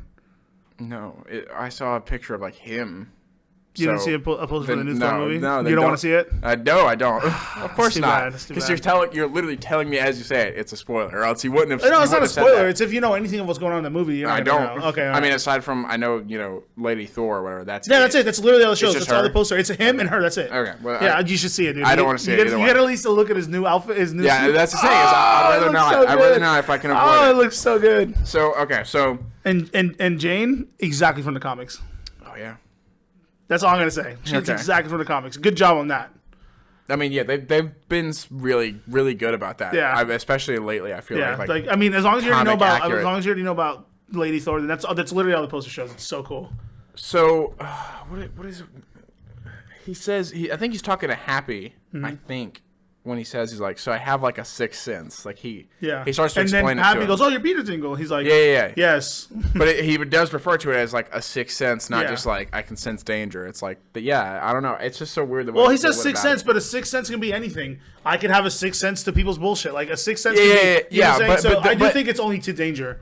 Like I don't think it is though, because that's why I made that I made that assumption based off of the first movie because of the way they were setting it up. But like, he was in danger a lot in the first movie, and it didn't go off. So really, I think he has the normal spider sense. It just wasn't working, quote unquote, whatever that means. Yeah. Which is like honestly kind of.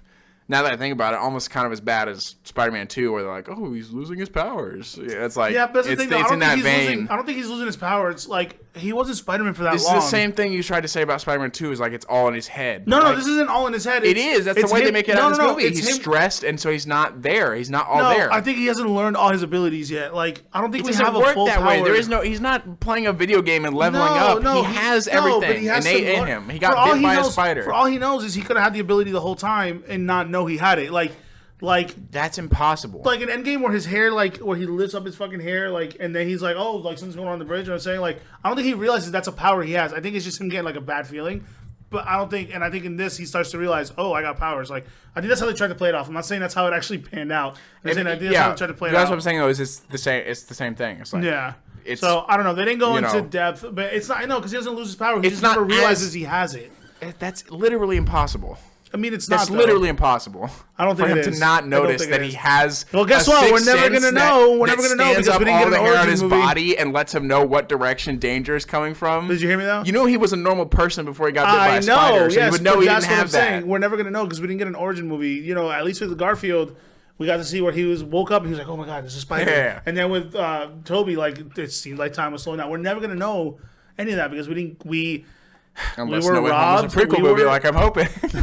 We were robbed of an actual origin, and I'm sorry, like to all you people who were like, let's not get another origin. Like to all those people that were like upset because they didn't want another origin story. Fuck you guys. Like it's actually important to the character, like ridiculously important. Well, at the time, even I was like, good. Yeah, but now that I'm because we've glossed over important moments of how does he see. I would love to see how he sees spider sense. I would love to see it, but we're never gonna get that. So. They start projecting the shit, and he's like, "Now that is an Avengers level threat." Yeah, and it's huge. It's like it's really massive, fucking dude. Huge. Yeah. And I love, Fury's like, "What's going on?" And he's like, "Give me something." And you see the guy like is writing like a script for him as it goes. It's so fucking funny. Yeah. Or like not funny, but just like cool. Like he has this team behind him. It's like a film. Like they're creating a movie, and like he's just playing a character, and it's all just about the idea of Mysterio, not him. Yep. So he has to feel like the next Iron Man. Yeah, and so he gives a line. He's like, and they're absorbing the power and blah blah blah. And Fury's like, that's some bullshit. Yeah. Question is. Before this, Happy called him and spoke to him. Like, hey, you have a surfboard. He's like, and he forgot it, and it's things aren't always the same. Yeah. He's like, oh. Nick Fury doesn't surfboard. He's like, Nick Fury doesn't surf. He's like, oh, I guess not everything's as it always seems. Like that's what he's like, it's not mine. Shut the fuck up and don't call me again. He hangs up and he looks at her and he's like, something's up. He's like, see, now that's some bullshit. Yeah, as soon as he knows. Good. And then they get that point where Hill blows up the drone right in front of the RPG. I love this because this is after Spider-Man goes in. Yeah. And taser webs everything, which is also super fucking cool. The way that whole scene's so fucking awesome. Mm-hmm. Yeah. And it's funny because again, this goes to show you Beck's fucking point of view compared to his men, right? Because he knows. Yes, he's not stupid because again, when that drone piece goes missing, he's like, oh, it's nothing. A piece of the drone went off. He's like, it's probably a flock of birds. Yeah, he's like, no. And then in this one, he's like, oh, it just probably hit a flock of birds. Let me see. And then he's right. And it's just it's funny because the way he says, like, you can be the smartest guy in the room, but if you're not wearing a cape, blah, blah, blah. Yeah. He is the smartest guy in any room he walks into. He's actually genuinely smart. Yeah. He really is. Mm-hmm. So.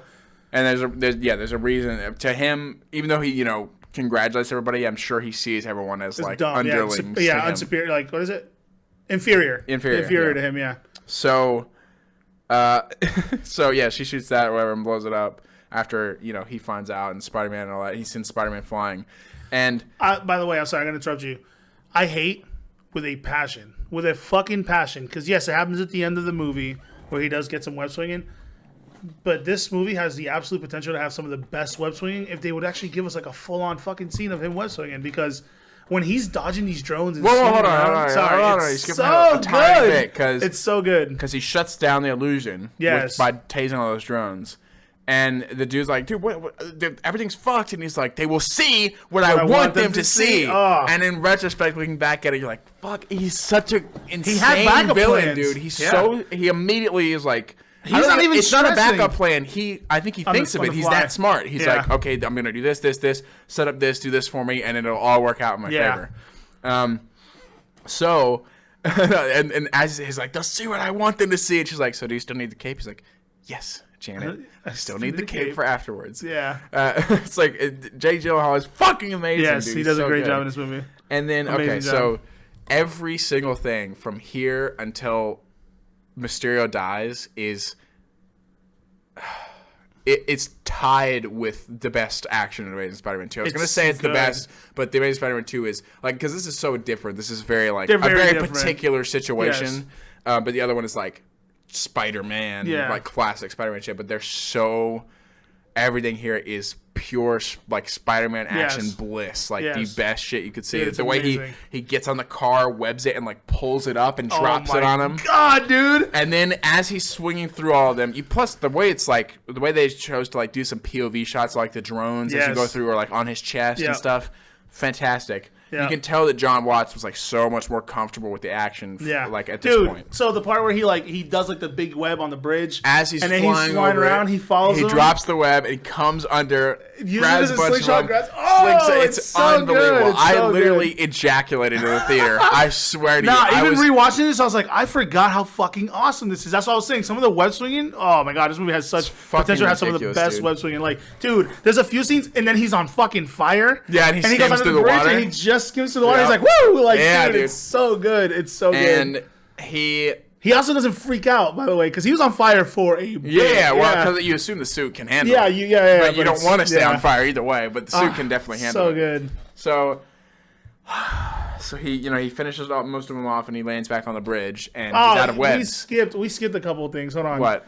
Happy. Oh, they're all going to get the friends because they're going into the vault. Let's just say it's funny. It's funny because Happy lands and he's talking to Flash and all them. He's like, I work with Spider-Man. He's like, oh, you work for Spider-Man? He's like, I work with Spider-Man, not for Spider-Man. And then boom, the jet gets blasted, and he's like, everybody into the tower. It's so good. It's so good. Yeah, it's great. So Peter lands and he's no webs. Yeah. And it's interesting because he didn't, I guess, probably have time to set up a whole belt like he has on the original suit. Yeah. So he is completely out of webs. This is just when I made that point originally when we were talking about Tobey's movies, when I was like, it's more interesting to have mechanical web shooters because it creates so many interesting scenarios where he can run out of webs, he has to reload mid-fight. After I said that, I remember thinking like, I guess that doesn't really happen in the movies though, and I was wrong. I totally forgot. He runs out and reloads in both of these movies. Yeah, and the web shooters in Andrew's movies get fucked up in both movies. That he loses them. Yep. And it just makes the scenes like so much more interesting. It makes it better because now he has to improvise on the spot of what the hell am I going to do, and he and improvises is so interesting. Like he pulls out like the mace thing or whatever, and like a shield. And it's not the mace; it's a battery from one of the drones. Yeah, but he's like wielding it like a mace. Yeah. And he tosses it up, and they shoot it and blow all themselves up, and then he like the shockwave. There's like a shockwave thing. Yeah. Shield bounces it's so good though. It's so fucking great. They're in the tower. Yep, and the drone's looking for him. Actually, not to go over it, but he tells his team to do something, and he's like, "I'll just kill the kids myself." Like, that goes to show you how they're ranged and how desperate he now is. He's like, "Fuck it." He's just like playing it on his iPad. so he's like following the kids, and it's funny because the drone finds, I can't remember who it is, and it goes to shoot somebody, and then MJ hits it. Yeah, and like she smacks the shit out of it. Yeah. But not enough to kill it. I think does she destroy it? Was there multiple? Knocks it down. Was there multiple? Are you sure? Because I feel like she destroyed one and she hits the other one, but not enough to kill it. It just spins. Maybe, yeah. I don't know. I can't remember, but she does hit one to the point where it shoots a little bit, and it has to like rebalance, and they go into the vault. Yeah. And so they're in the vault, and like they're all confessing things. Peter's like, well, not yet. Peter's like, Peter's like, Happy, I haven't heard you in a while. Are you safe? And Happy's like, yeah, I bought us some time. And literally, while he's saying that, you see the laser. He's like, he's like, well, not a lot of time. It's so good. But yeah, so and then we get through all this stuff where he runs out of webs and he bounces up, and then we cut back to them, and they've been confessing stuff. Yeah. But the real thing is he's like, I'm in love with Spider-Man's aunt, and everybody's like, what the fuck? Yeah. And he's like, I thought we were sharing. We were all sharing, right? What is it that Flash said? I feel like Flash said something. Flash said something probably about like I make fun of people because I'm insecure or something like that. Yeah. He's like, I just want everybody to like me. Yeah. So let's see. And then we cut back, and he's, dude, the way that he. Okay, so I don't think he hasn't actually done the bounce yet. He does the bounce, and the bounce sends him straight up through onto the ceiling, where he grabs and catches him in midair and stops him. I'm like, fuck, I'm coming everywhere.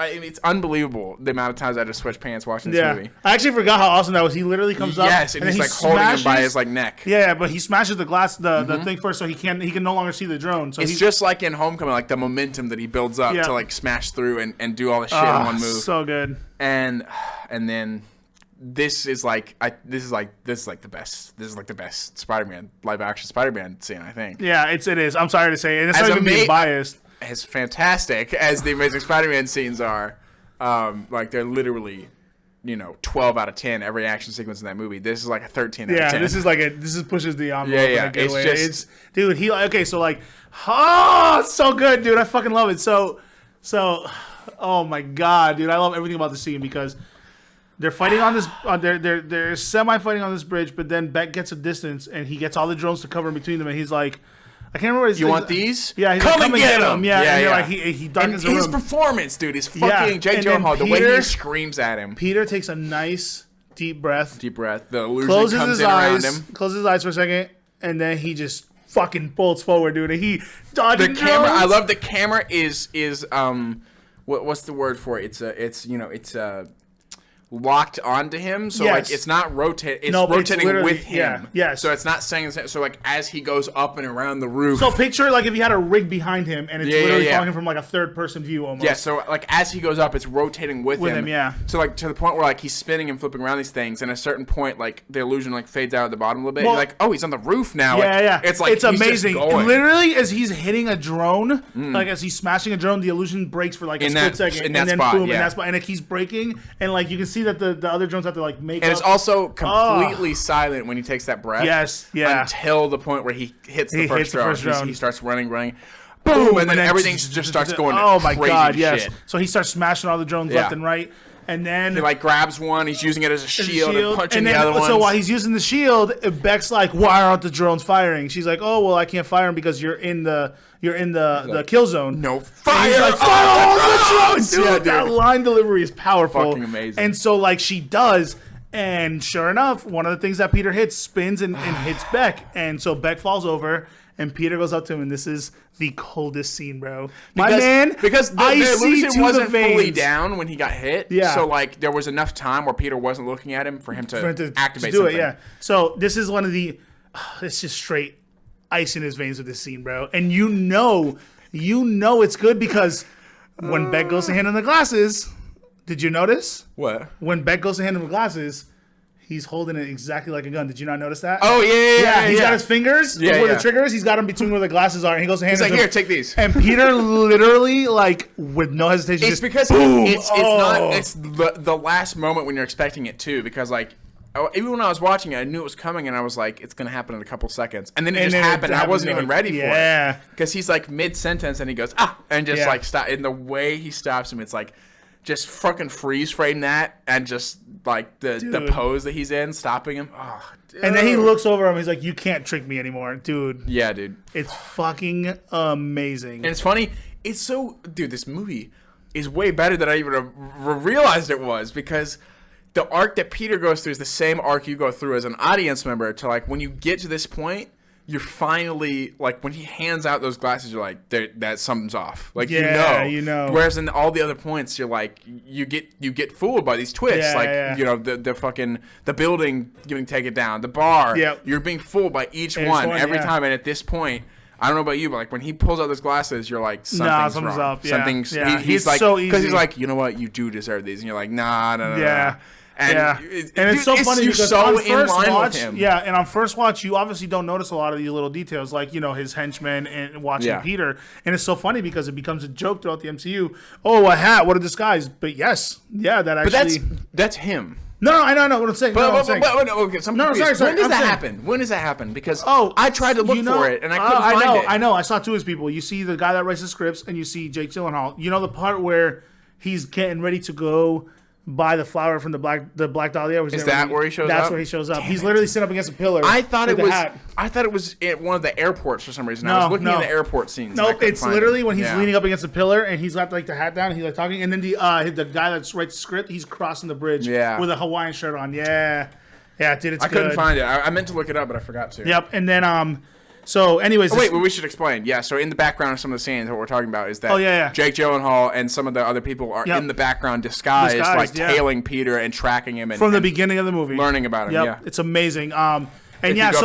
watching this movie a second, third, fourth time is worth it. You catch so many things. Yes, especially like I said, I think my favorite detail, I'm not kidding, and I already said it, is when he is handing those glasses, it's literally holding a gun.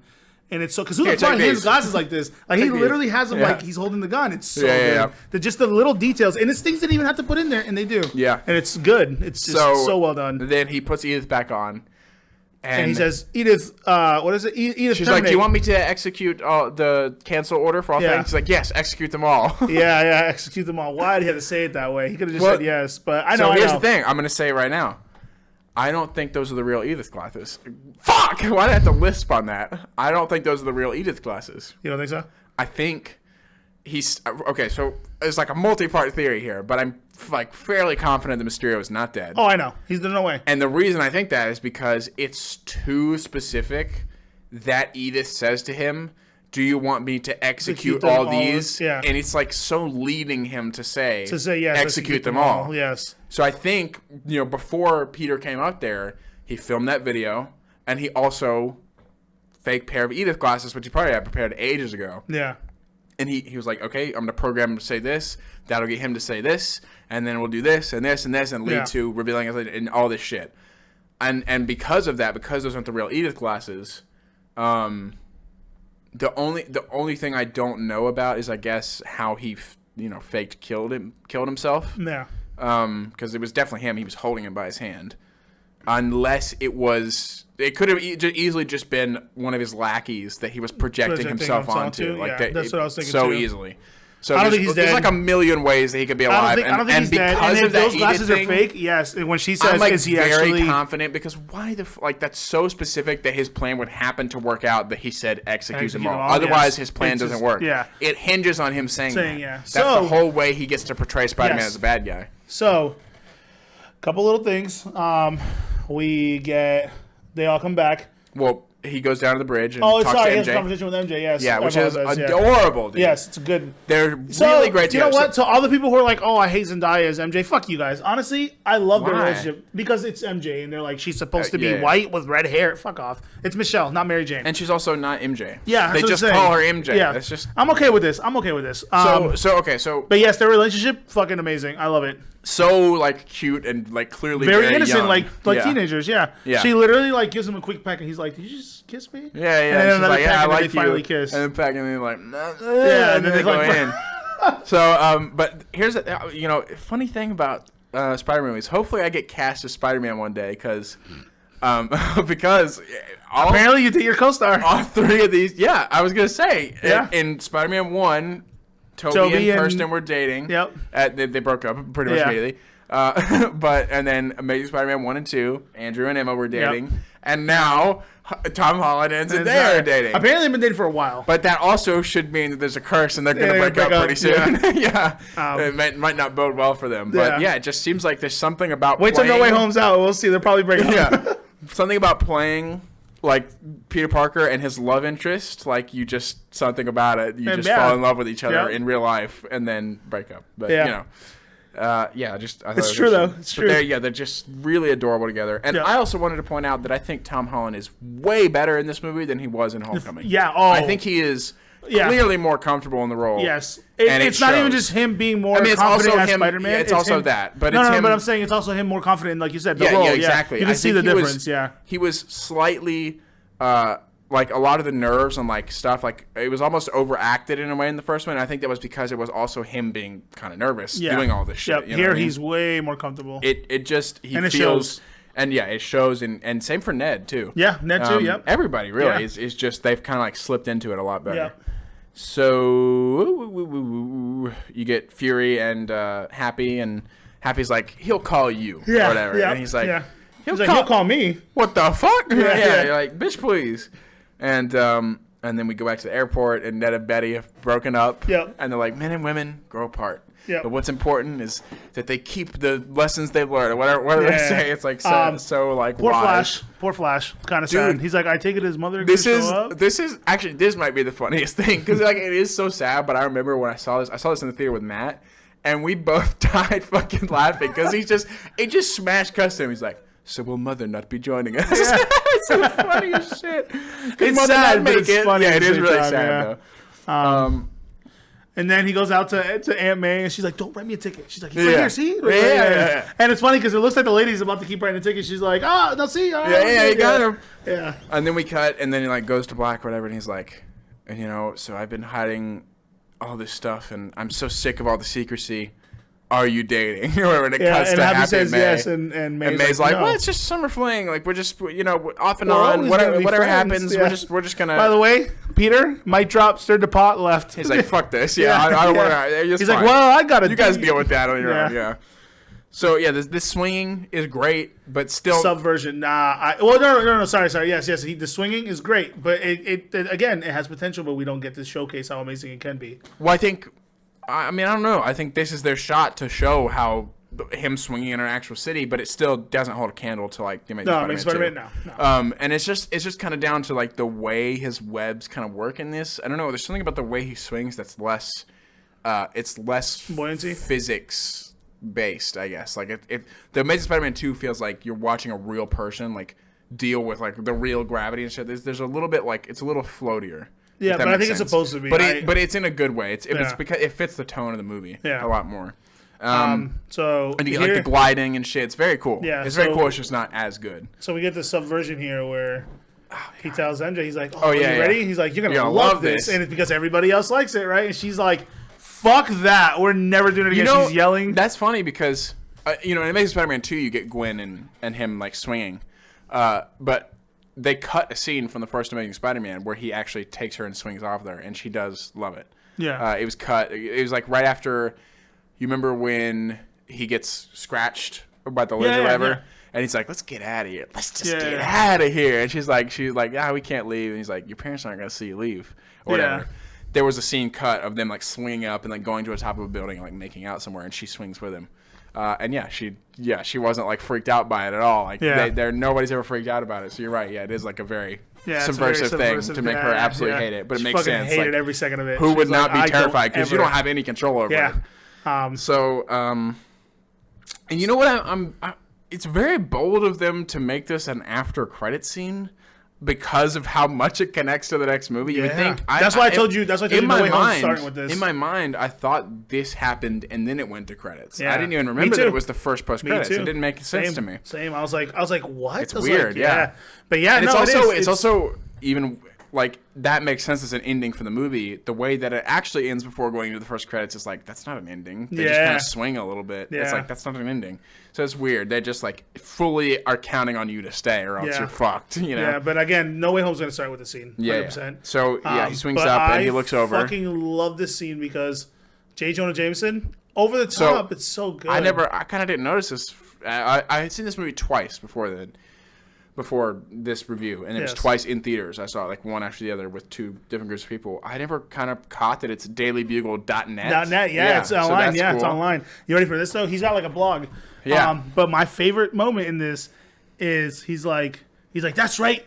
You saw it. Spider-Man killed Mysterio. Yeah. And he's like the greatest hero of all time, dude. He hyped up Mysterio. We're skipping before he shows up. We see Mysterio's video of him being like, I'm on the bridge. Spider-Man's ordering a drone attack on everybody, and he's killing me, and he's doing this. And then you hear him say, execute them all, and it's supposed to be like him ordering the drones.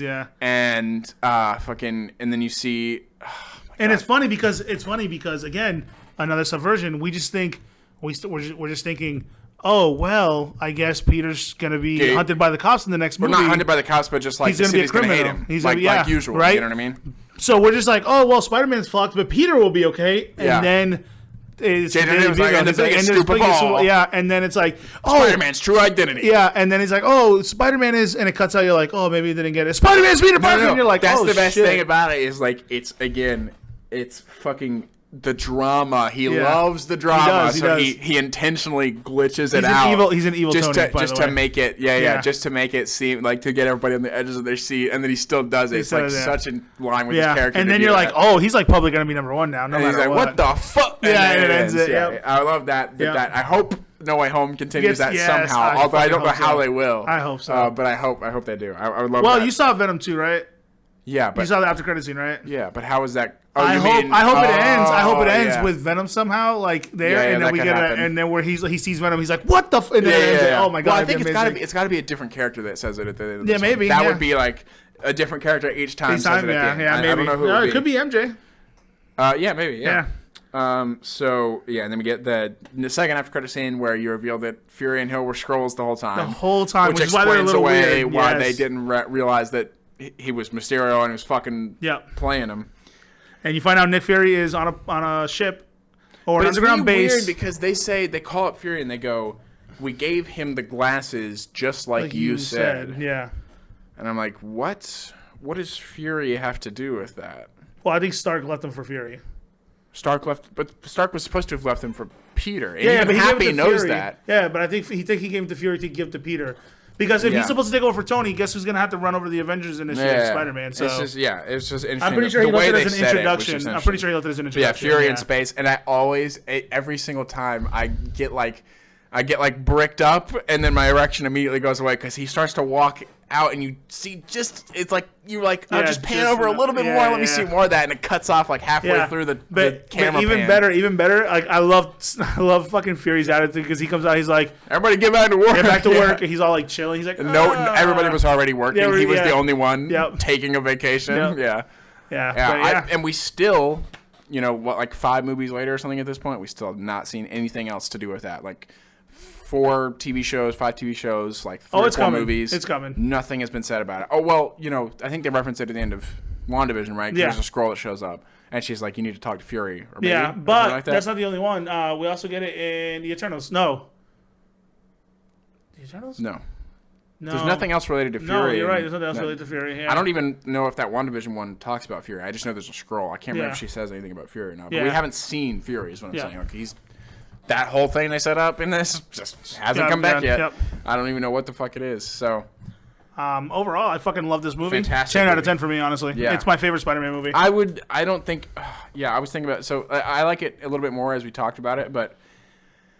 Well, what's your rankings for all of them? I have a feeling we're going to have a similar one, except for I already know mine. I can tell you mine if you want. What do you think of yours? I mean, I think I know mine. Okay. You want to go first? You want me to go first? Huh? You want to go first? Sure, you go. Okay. Far From Home, Amazing Spider-Man 1, Homecoming, Amazing Spider-Man 2, Spider-Man 1, Spider-Man 3, Spider-Man 2. Mind blowing. It's fucked. It's fucked. That's so fucked, dude. How it is. It's funny because I went into this thinking, Spider-Man 2 is probably gonna be like my top 3. 4, top 3, or something. No. And it sucks because the action. Even I went in thinking that, and I never even liked the originals that much, but I knew I loved 2, and then watching it again, it was not the case. Yeah. So Amazing Spider-Man 2. Yeah. I still there's just there's a different feeling that I get when I watch that movie that is just like this like giddiness that I'm watching like Spider-Man straight out of the comics put onto the screen. You know what I mean?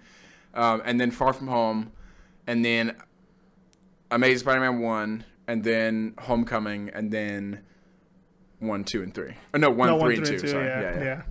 Yeah. I already knew our endings was going to be 1, 2, 3, and 2. And then we're not going to get it out in time, but we will be reviewing Into the Spider-Verse. Yes, absolutely. We forgot about that. Although I wonder, when does the second one come out? Nah, until next year. End of year next year. End of year next year. Okay, then we won't wait. No, we're going to do it. And we're not going to be able to get it out before No Way Home, but we will still throw that in there at the end. So we've done all the kind of Spider-Man feature films. Something I do want to go over real quick is I don't want anybody to think that we're assholes and we hate Toby or anything like that. Because I don't hate him. Not at all. Without him, like, honestly, like, I don't think Spider-Man would be as huge, like, in terms of live action. I actually, watched those movies as much as I disliked them. He was actually, I turned on him. I used to think that he was a terrible Spider-Man. Now I actually think he was the best part of those movies. Yeah, everything else. Him and at some points, James Franco. James Franco was great in those movies. At some point, Mary Jane, even though she can be pretty fucking terrible, was really good in those movies. I'm saying in terms of specifically Spider-Man 1. Yeah. But like Aunt May, she's really good. Like Uncle Ben's decent. Like the characters are great. It's just it doesn't hold up anymore. Take off your nostalgia glasses when you watch these. Honestly, like, I'm sorry, they just don't hold up as much. It's really kind of impossible too, though. Yeah, I know. It's not for me, dude. I went into these thinking these were gonna be fucking amazing. No, I was pretty wrong. It's funny. I thought Garfield was gonna be the worst because I've only ever seen him the one time, and that's because that's what everybody says. Yeah, and no, like Garfield gets a bad opinion. Garfield gets a bad. Garfield is worse, but I think he's the best so far. I mean, I wouldn't say he's the best, but he's the best Spider-Man for sure. Like watching him web swing and shit, like. His character is great as Spider-Man. I don't know, but I love Tom Holland. Just, dude, fucking love the guy. He's great, yeah. Fucking love that guy. He's so fucking great. love that guy.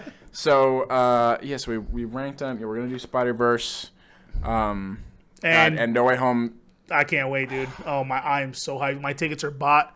I am ready. Yeah, same. I'm seeing it in fucking off. IMAX. Can't wait. I can't wait. I'm fucking hyped. I can't fucking believe it. I'm staying off the internet Thursday. I am staying off the internet Wednesday. Yeah, it's Monday. You said a trailer drops tomorrow. Yeah, there's a new trailer that's supposed to drop tomorrow. It drops. The movie comes out for them Wednesday. The UK on Wednesday, yeah. So Wednesday, I'm like just not using TikTok. I already told Matt because like we send each other TikToks. Like you're not gonna be able to send me anything. I'm not gonna use it. I'm gonna watch the final trailer.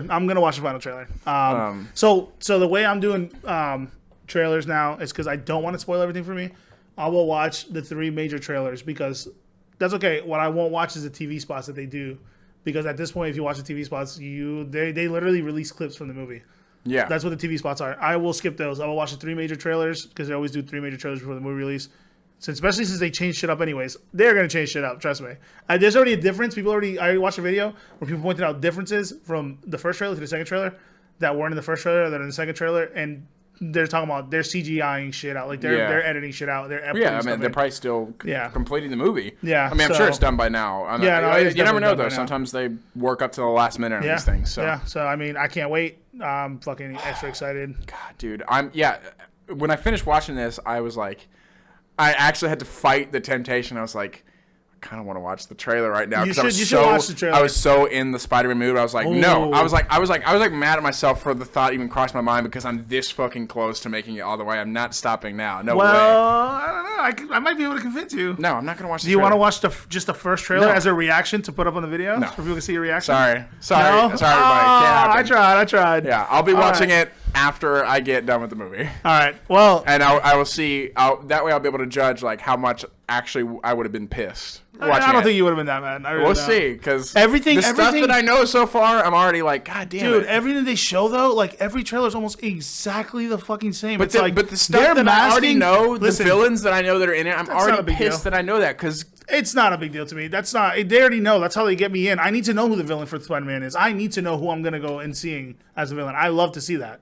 Yeah, but you don't need to know that. You already know that these movies have proven themselves to consistently be good. Well, you should know, like, this is going to be good regardless. Why not want to go into it not knowing? I'm also worried. I'm also worried. That's fine if it was like a single villain and you like, I want to know what the single villain is. But the fact that it's this big of a shit and they're bringing back all these things, if you went in and didn't know that and saw that for the first time, you would be shitting your pants in excitement. As somebody, no, I wouldn't. I wouldn't. I mean, I would obviously, but no, I would have never made it. You remember what your reaction was when J. Jonah Jameson showed up the first time? It would be that amplified by 50,000 times. I would have never made it, bro. I would have never. It's impossible. I know, but if you were able to, imagine, I'd have to go live like a fucking Mormon. That's what I strive for. Yeah, that's what I strive for. I'd have to go live like a fucking Mormon for months. It's very impossible to do, but I'm still very in the dark about almost everything, except I know that there are some villains in it. Yes. Everything else, the plot of it, what the movie's about, anything, I know fuck all about it. Okay, fair enough. But anyways, thank you for thank you for stopping by and watching the video. If you watch it to the end, we'll be subscribe. back with No Way Home soon. Yeah, leave please a like look if out you for enjoyed that. this, and stay tuned.